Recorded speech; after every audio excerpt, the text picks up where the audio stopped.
Welcome to the AT Parenting Survival Podcast, where you get help and guidance through the chaos of parenting a child with anxiety or OCD. This show is for educational purposes and is not intended to replace the guidance of a qualified professional. Here's your host, child therapist, Natasha Daniels. Well, hello there, and welcome to another episode of the AT Parenting Survival Podcast. Today, I want to talk to you about how our parenting styles impact the anxiety and OCD journey. And I think it's really fascinating when we look at our parenting styles in general, and then we incorporate that into the whole journey of how we approach our child's anxiety or OCD. I have seen in my therapy practice, in my AT parenting community, a huge overlap with parenting style and the issues that pop up when we're trying to help our kids with anxiety or OCD. So I hope that you find this helpful. Before we jump in, a couple of announcements. I do want to thank NoCD for sponsoring this episode.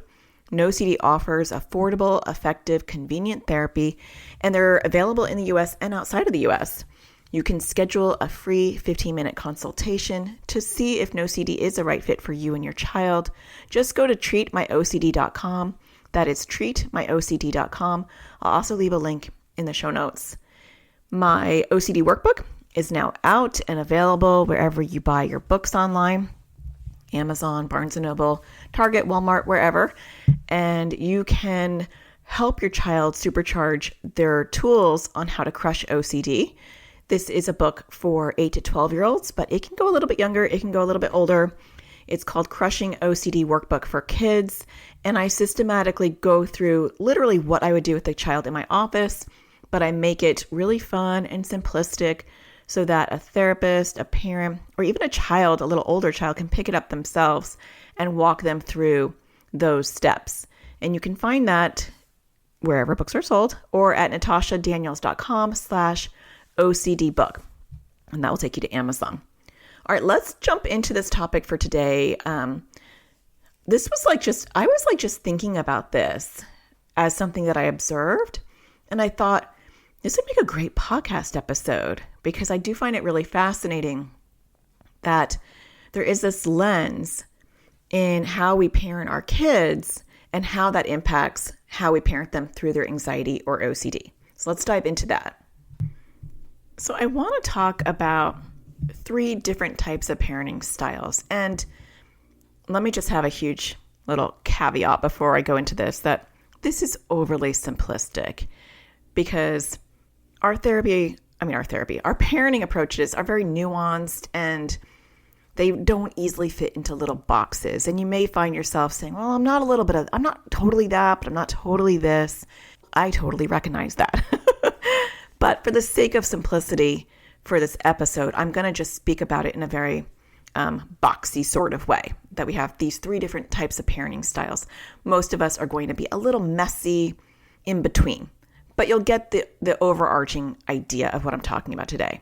And so in parenting, typically, there's a spectrum. You can have permissive parenting, and we're going to go into each category more in detail. And so this might be a parenting style where it is hard for you. I'm going to talk about the negative aspects just because we're going to be talking about the struggles. And so it may be hard for you to say no to your child. It may be super hard for you to see your child in distress. And so you do everything you possibly can to minimize that distress, even at the cost of maybe setting healthy boundaries. So what does that look like? Well, when you have a toddler, that looks like a toddler who's crying a lot and, wants that red thing, and you get frustrated or you get overwhelmed and you give in. And so you're at the checkout and they want that piece of candy or they want to watch that extra show. And it's overwhelming for you to either say no, or it's overwhelming for you to see your child in distress, or it's overwhelming sensory-wise, just the noise and the chaos that they create when they are uncomfortable or are told no, that you give in. And so now there are people who parent intentionally with a permissive parenting style. And I'm not talking about that per se, but I'm just talking about the overarching idea that I can't handle my child's distress for whatever reason. And we're going to talk about what those reasons are in a second. And so I wind up caving.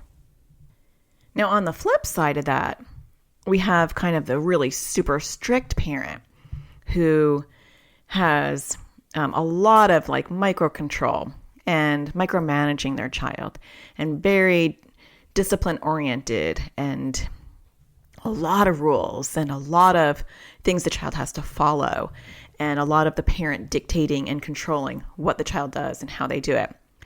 Now, those are two very extremes, and most of us don't live on either side of that. We live in the middle.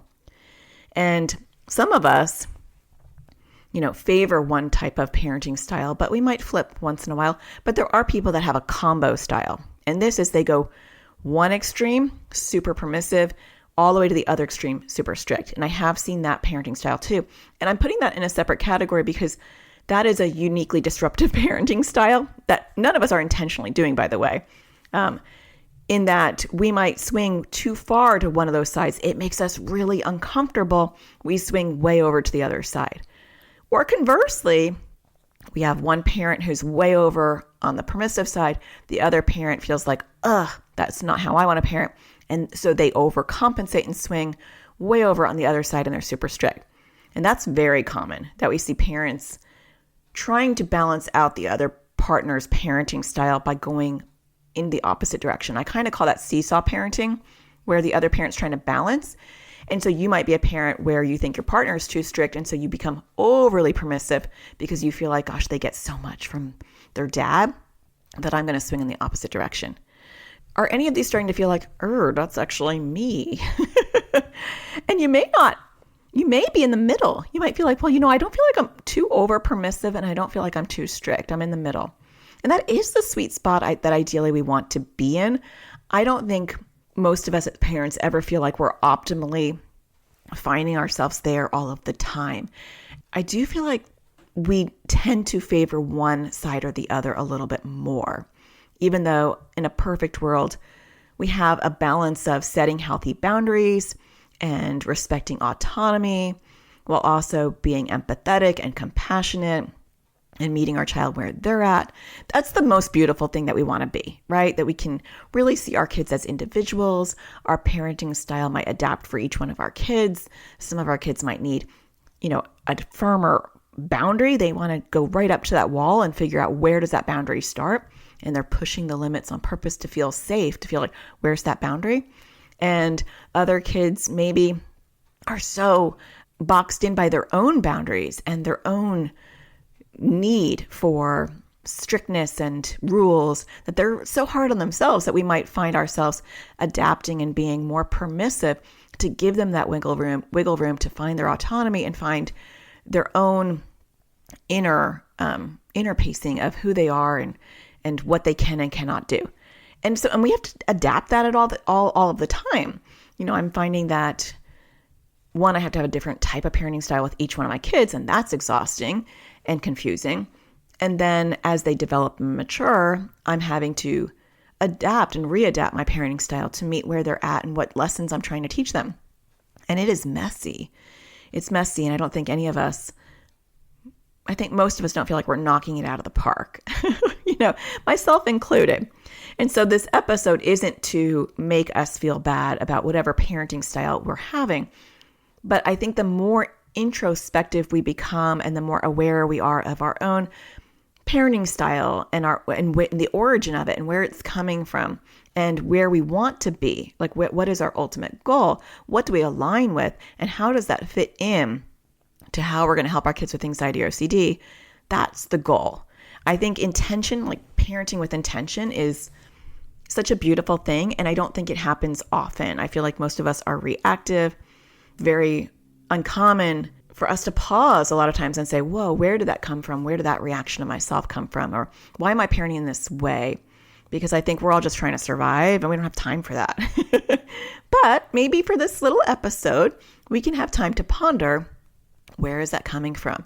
And what intention do I want? Not that you're always going to be able to do it, but where do I really want to parent from? So let's just talk about the origins of these parenting styles. I think for some of us, it is the desire to be the opposite of our parents. And so if you were raised in a very strict, authoritative type of household, you may have you may have said to yourself, I'm never going to be like my parents. I'm going to hear my kids. I'm going to give my kids what they need. If you had like a neglectful childhood, you might want to say like, I want to be able to provide for my kids, whether that's emotionally or physically.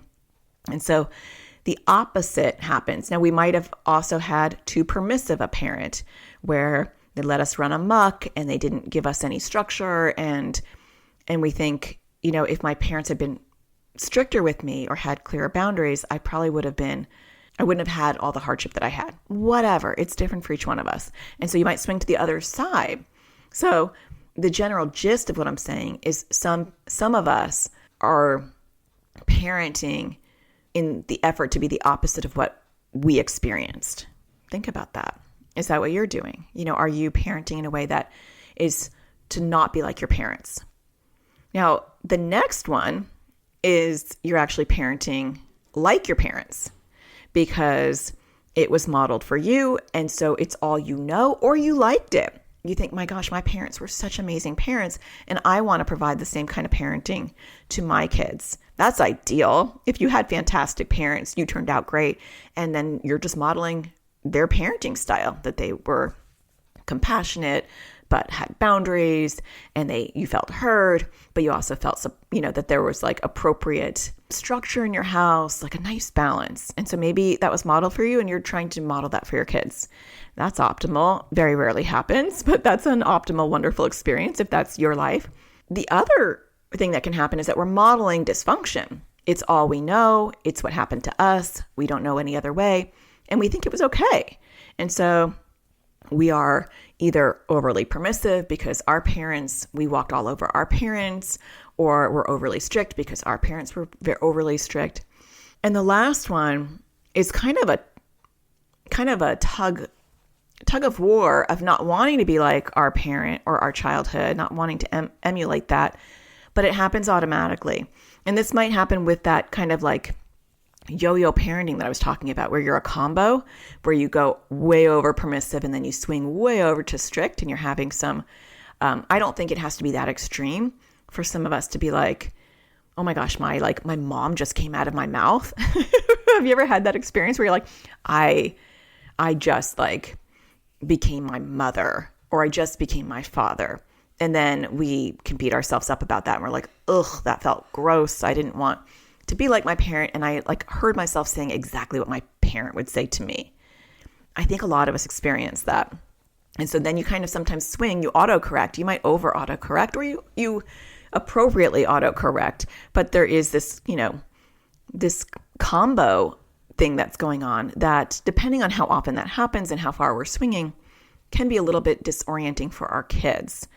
So that's just parenting. And that's really a simplistic way of describing parenting, because I don't want to spend too much time on just general parenting style. I want to talk about how that impacts how we show up for anxiety and OCD, because I feel like there is a lens, and I often talk about this, that there's a lens that, oops, I just hit the mic, I'm sorry.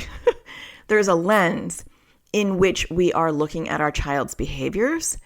And I think there is a lens of parenting that we're operating from before we even introduce anxiety and OCD.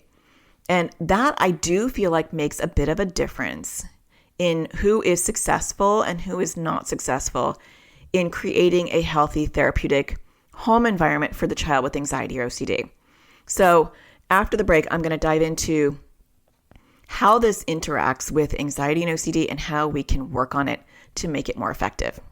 Stay tuned. We'll be right back. It's time we put help directly in our kids' hands. Introducing Crushing OCD course for kids and teens. It was way more helpful than all the other therapy we've ever done, because we didn't really know what to do. So we weren't really doing it before. So the course helped to figure out what the exposures are and how to do them. We're not in therapy and find it really hard to find an ERP trained therapist here. So we're currently with like the public health service, but again, they don't seem to be trained in ERP. It's filled that gap that we don't have that was needed. This was really well timed for us to use between therapists and to help us get off to a good start with this new practice. It was easy to use. I was able to do it from my phone or also on the computer. There's different ages, so there were younger kids, there were teenagers. And so that was really nice too, to have a variety of ages where it wasn't just geared towards younger kids or older kids. It was a nice variety. It's helpful for our kids to hear it from this third party as opposed to just us saying it. I really like the offense and defense method. I love working on poking at OCD while it's sleeping. It makes it a little bit easier to do, and it's kind of fun.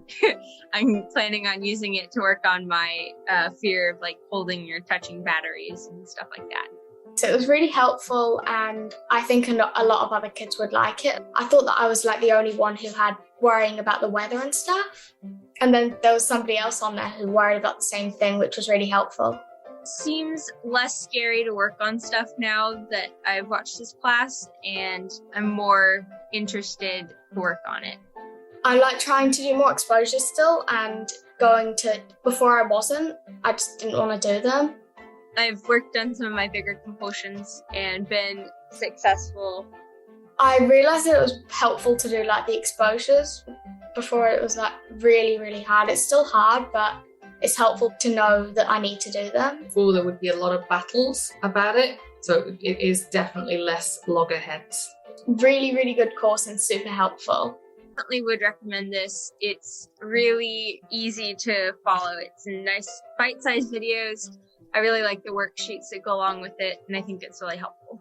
To learn more about this course and register your child or teen, go to atparentingsurvivalschool.com. All right, welcome back. So before the break, we were talking about the, just very generic different ways of parenting styles. I kind of simplified it. And, where those origin stories of parenting come from. And now I want to talk about how this impacts anxiety or OCD. And so when we are dealing with anxiety or OCD, a lot of times we're going to be dealing with difficult behavior, right? Because when anxiety is not fed, or when OCD is not fed, it grows bigger and it gets angry.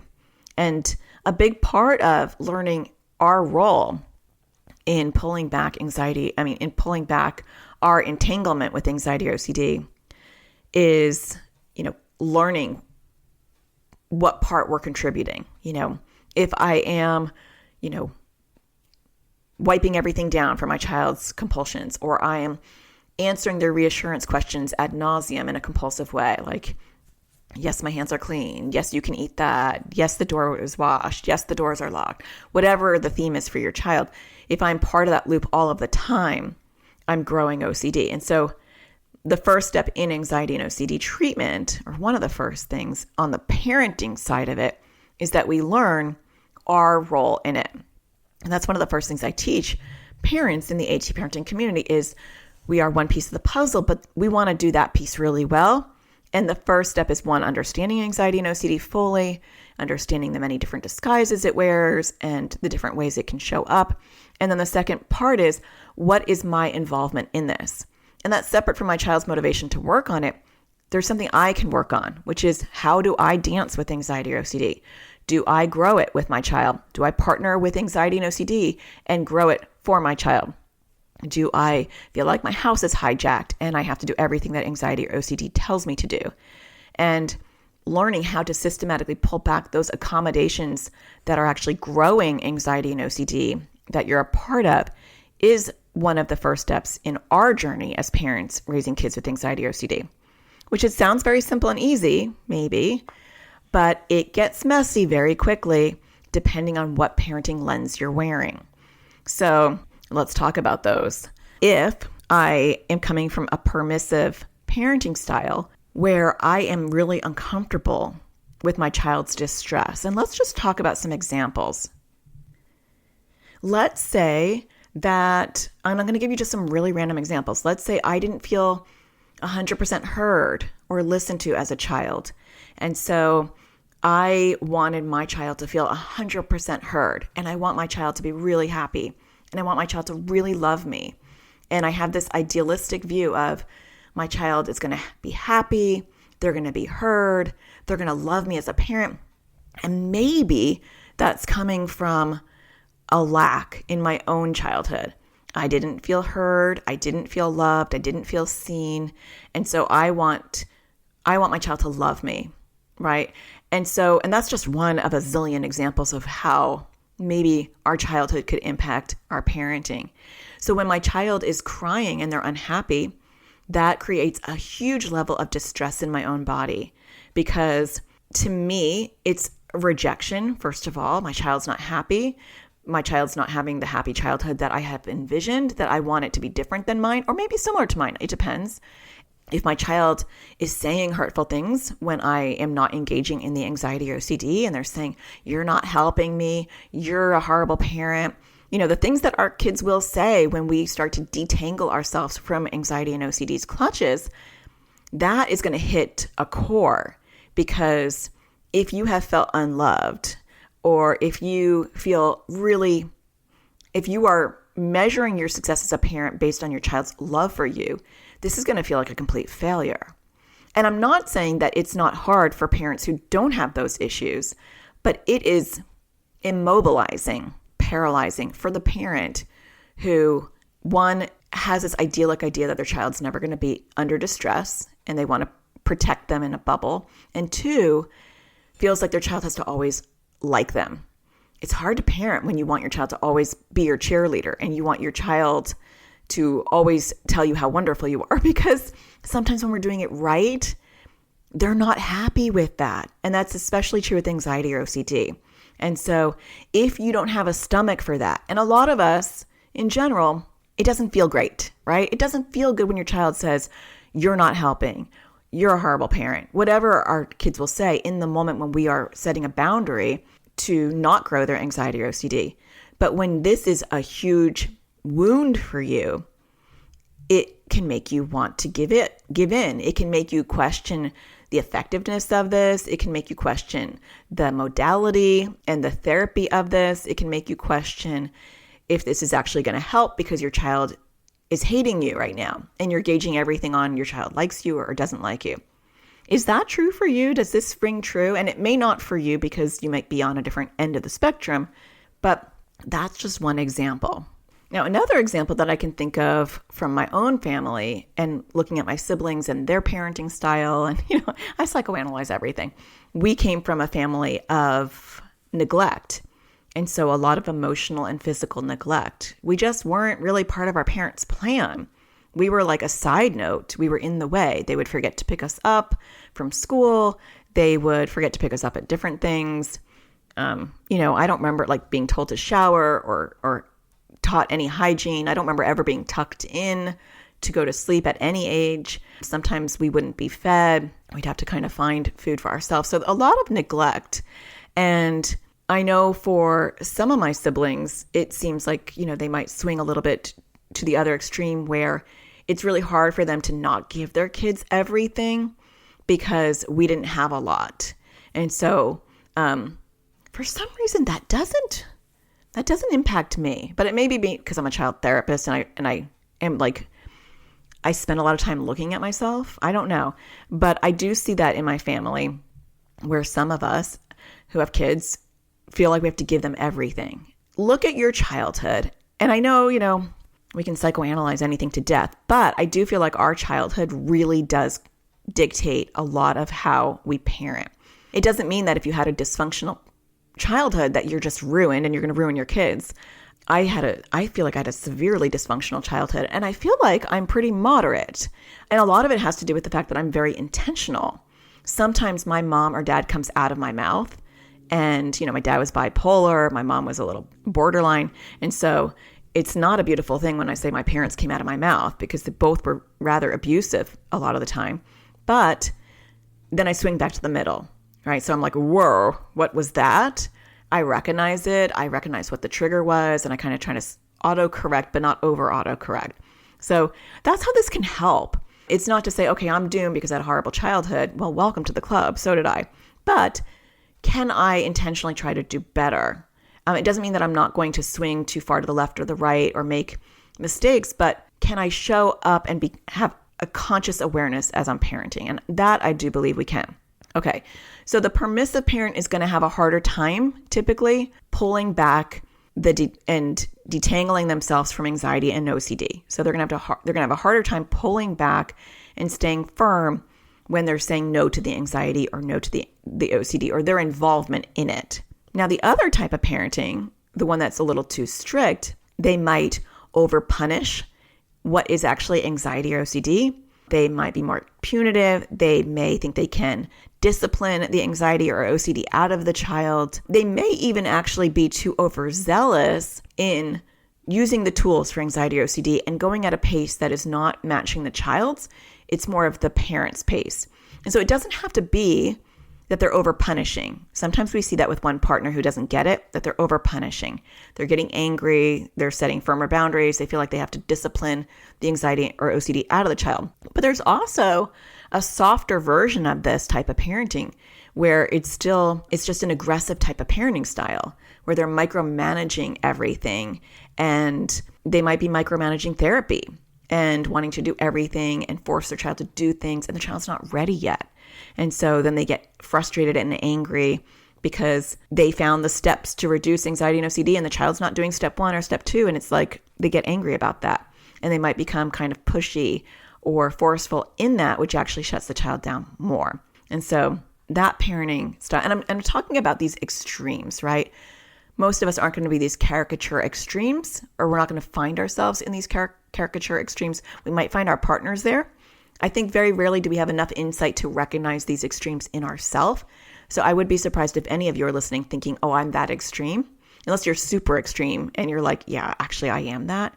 I think most of the time you're going to spot it in your partner because that's just the way human beings are. And you probably will see yourself a little bit in one of these categories. That's not effective because you're going to shut your child down. And the anxiety or OCD is going to go covert. It's going to go hidden, and it's still going to be in your child, but they're going to be very careful not to show you. And that's not helpful because long-term, the prognosis isn't good when they're doing mental compulsions or they're stuffing their anxiety down where it's becoming physical and it's manifesting physically with the stomach aches and the headaches because they can't really even express it to you. Now, the third one, which we talked about, is the combo of, being one extreme and then kind of going back to the other extreme, where sometimes parents do this with each other and they almost like cancel out their parenting approach. They do that as well with anxiety and OCD.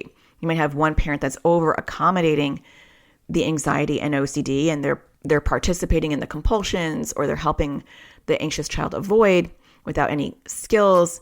And then you have the other parent who's trying to get them to use their skills, trying to get them into therapy, trying to pull back their involvement in the compulsions. And it sends a mixed message to the child. It's conflicting, it's confusing, and it causes more chaos for the child, but there's no consistency. Or you might even be inconsistent in yourself, where sometimes you are able to set a firm boundary and say, from now on, we're not answering these type of questions that are OCD questions because we love you and we don't want it to grow. And you set this firm boundary, kind of using the space approach. The space approach is L.A. Leibowitz's therapeutic modality of systematically pulling back accommodations involved in anxiety and OCD. So maybe you're doing that, but then you can't stomach it. So you do set this firm boundary and then you cave and you give mixed messages to the anxiety and OCD that says, sometimes I'm going to give in to your compulsions and sometimes I'm not. And it just depends on my mood, or it depends on how much of a meltdown you have.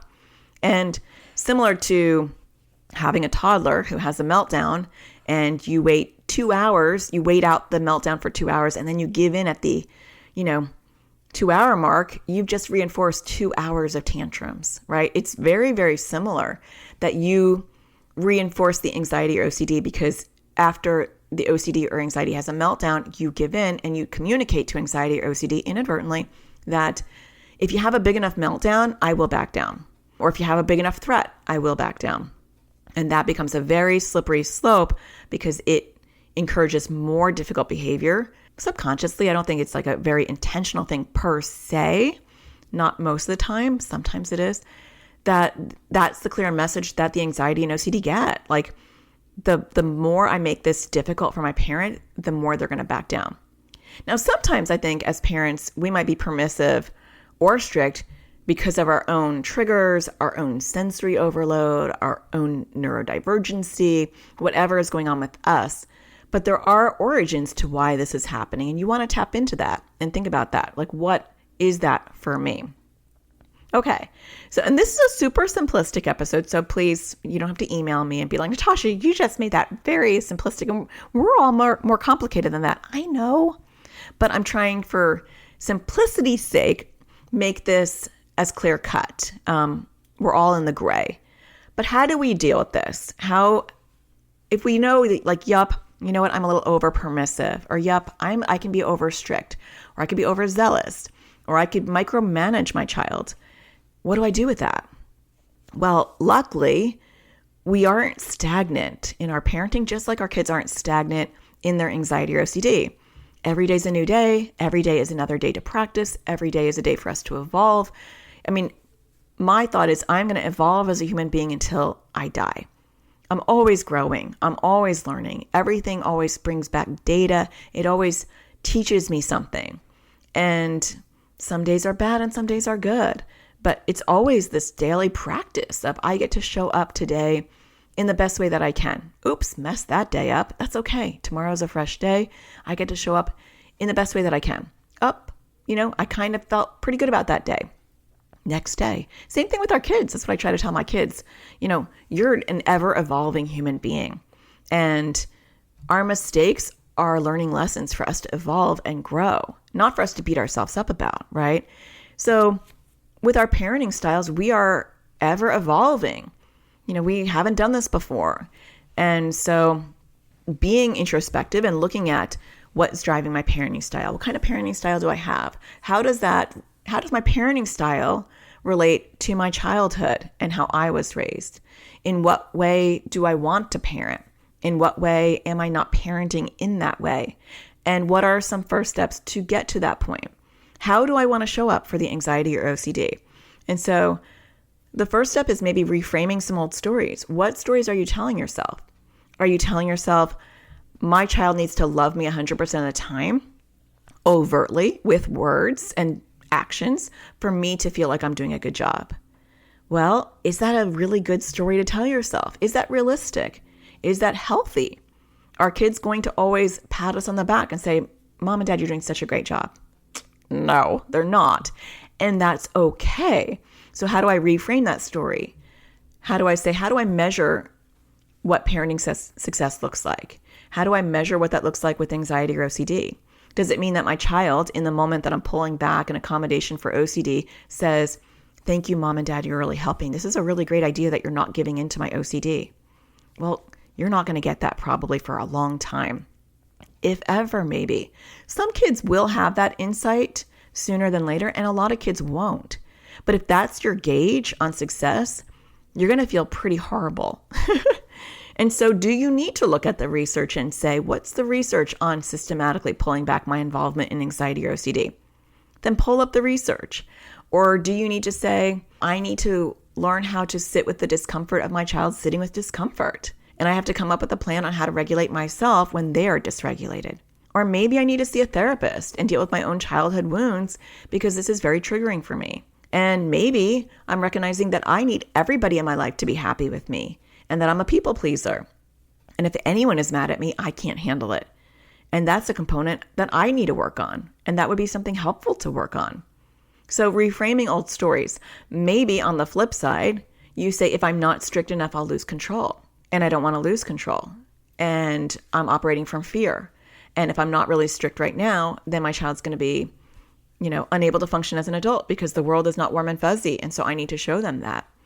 And is that the story that you want to go with? Because it's a really old school story, right? And so is there something more in the middle of, I want to show my child compassion and empathy while having firm boundaries.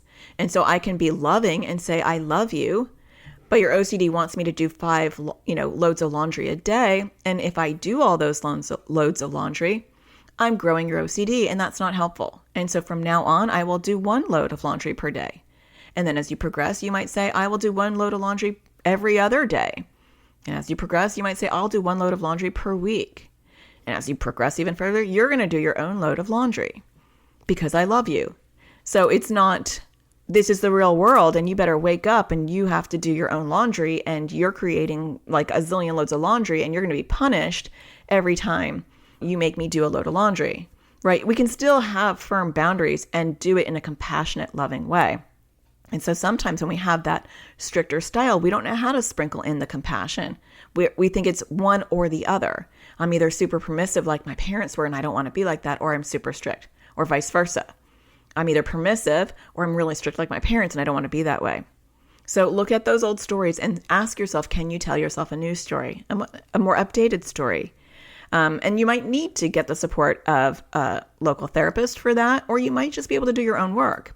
I have not found that I needed a therapist per se for this, but I have had life coaches. For some reason, because I'm a therapist, it's really hard for me to see another therapist. I know that sounds horrible. I think it's like a chef, like you go into another chef's restaurant, it's hard to eat there maybe because, you know what's going on behind the kitchen. But I do find life coaches a little bit more because I know they're not trained in the way that I am, different type of training. But anyway, I've had a life coach who's leaving and I'm very, very disappointed, but who would just be a soundboard for me in all sorts of things, including my parenting, where I'd say, I'm feeling like really rough today about this. And it was just nice to be able to vent and have someone kind of reframe things for me. So validating it and then reframing it for me, and also being compassionate with me and teaching me how to be self-compassionate. Do you have somebody like that? And maybe you get someone like that. Maybe your partner can be that person, or maybe your partner's the absolute wrong person. I don't know. Maybe you have a friend or a family member who can do that for you, or maybe you do that for yourself. But maybe it's something that needs to be done, and maybe not. But I think looking at your parenting style in general will help you when you are parenting anxiety and OCD, because I always equate anxiety and OCD to a toddler, because when anxiety or OCD is not being fed, it acts like a toddler. And if you don't have the stomach for that, because you're either too permissive or too strict, or you're bouncing like a yo-yo, and you don't have the awareness that you're doing that, it's going to make that aspect of your journey even harder. And nobody wants that. So hopefully this episode just kind of brings you a different perspective, a different awareness. It maybe just makes you pause and say, let me think about this for a second. How am I parenting? And where do I want to parent from? And how do I get there? And you might be surprised if you kind of sit on this question for the next, day or so, what things might pop up for you. So I hope that you found this episode helpful. If you are finding them helpful, it's always nice to hit a star on iTunes, Google Play, or Stitcher and rate it. And if you leave a review, I greatly appreciate it. I want to thank Fitman84, who wrote Grateful. Our pediatrician recommended this podcast, and out of all the material she recommended, this was the best one. Yay, I'm so glad I'm excited that your pediatrician recommended it. That's awesome. And I'm glad this was the best one. You continue. I'm so grateful for this podcast, and I've listened to several episodes already. My next step is to enroll in one of the courses. I'm not currently able to afford therapy, so I'm so grateful that this is available. The courses are also affordable, and it gives me a sense of hope that I can do something. Thank you, Natasha, so much for making this available.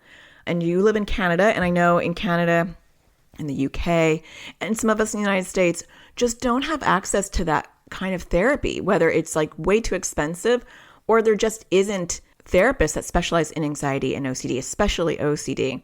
And so that has been one of the big reasons why I do what I do, is to fill in the gap. I always say that I'm filling in the gap. Whether you are waiting to see a therapist, won't ever be able to see a therapist, or currently seeing a therapist, I'm supplementing and filling in that gap. And I'm so glad that your pediatrician recommended this and that my courses can help, because my courses are meant to be either a supplement if you are lucky to have therapy and want to know like what should the parent do, or have a course for your child to take. And then my hope is it is also a standalone that you can do this yourself if you need to, and all the tools are there. It's not rocket science if someone can just walk you through it. And that is my goal with my courses. So I'm so glad that that's an option for you, and that hopefully that will be a helpful thing. So if you write a review, maybe I'll be reading your review next time. And I do hope that you find the sparkle in everything you do. And I'll talk to you again next Tuesday. Take care. Thank you for listening to the AT Parenting Survival Podcast. To get additional support raising a child with anxiety or OCD, visit Natasha's online school of on-demand classes at atparentingsurvivalschool.com.